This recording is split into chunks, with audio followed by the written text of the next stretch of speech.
There was a new two-day format for the Tattersalls Somerville Yearling sale, but no surprise to see the same sire, Havana Grey, provide the sale's top lot for a second consecutive year. Whitsbury Manor Stud's Star Stallion had 12 yearlings sell for a total of 566,000 guineas across the 2 days.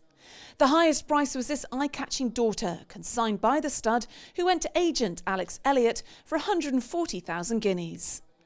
Her full sister fetched 110,000 guineas at this year's Tattersalls Craven Breeze Up sale, so Elliott knew that her younger sister would also be popular. She's been bought for Ammo Racing, and we felt she was the best filly in the sale over the 2 days.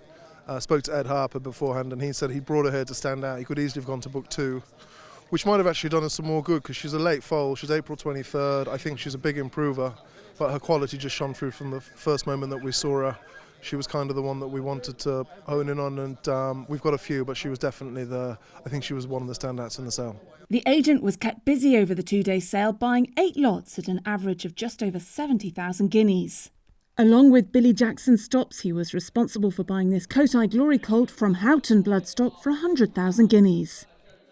He's out of an unraced half-sister to the Group 2 winner Priceless and will be trained by George Scott for Valmont and Michael Blencoe. Also fetching 100,000 guineas was a filly from the first crop of Group 1 July Cup winner Starman. She topped the opening day, having been knocked down to agent Richard Ryan. Consigned by Tally Ho Stud, she'll be the first Team Valley horse with trainer Carl Burke. God, she had an awful lot to recommend. Great step to her, good bone, good mind.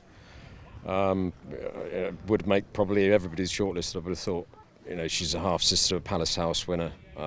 It was a bit of a no-brainer, to be honest. I didn't quite think she would hit a ton, but you have to pay a lot for proper horses. At the conclusion of the 4th edition of the Somerville Yearling sale, here's Tattersalls marketing director Jimmy George. So the Tattersalls Somerville Yearling sale is a yearling sale still very much in its infancy, but in its short history it's very much carved itself an important niche in the European sales calendar.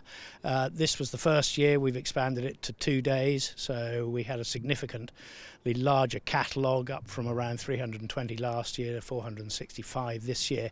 So to a degree, inevitably, that was going to play a part on how the sale unfolded, and in terms of the statistics, yes, it was going to impact on average and median, and it has done. Have to recognise that. But in terms of turnover, it's been a record turnover for the sale, just a fraction under 9 million guineas, and in the first year of the sale, only 3 years ago, it was just under 5 million guineas. So it is a sale that's made a lot of progress in a very short time.